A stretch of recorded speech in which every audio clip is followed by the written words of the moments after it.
আবারও লইয়া এলাম আরেকটু ব্লগ লইয়া। আমি আমার জামাইকে কইছিলাম তাই সাম্বার খাইতা, কারণ তারা তো বেঙ্গলুর থাকেন না, হুরুত থাকেন, তারা বেঙ্গলুর স্টাইলে খানে খায়। তাহলে আমি তখন দোকান থেকে সবজি আনছি, আনার বাদে এগুলো আর ব্লগ আর দেখাই আর না, কারণ বেশি লম্বা হয়ে যাবে, মানে 1 মিনিটের ভিডিও দেওয়া লাগে। দেখি তা এমন বাদে কিতা রান্দাত লাগি গেলাম, রান্দিয়া সাম্বারের মশলাও আসলো নাকি, আমি একলা গিয়ে দোকান থেকে আনছি গিয়া। তানোর লাগে নাস্তাও আনছি, তাই নাস্তা খাই লিছি। আমি তাও ভিডিও দেখাইছি না, কারণ বেশি লম্বা হয়ে যায় তো। আর এখন আমি স্টোরি মারি না, আগে তো মারতাম, ভাল লাগতো, এখন আর মারি না। এখন আমার অধিকার হইলেছি যে ব্লগ বানানির, এখন আমার ব্লগ বানানি ইয়া করছি আমি। আমার তরকারি সিদ্ধ হয়ে গেছে, পানি দিয়ে দিলাম।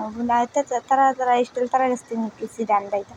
আমি আগে রান্ধতে জানতাম না, এটা কিতা রান্ধিতাম না রান্ধিতাম আগে বুঝতাম না। ওই যে আমি চাউল লইয়া আমার মনে হয় কাঁদে আমার পিছিয়ে দিন খালি এমনি জিও হতো।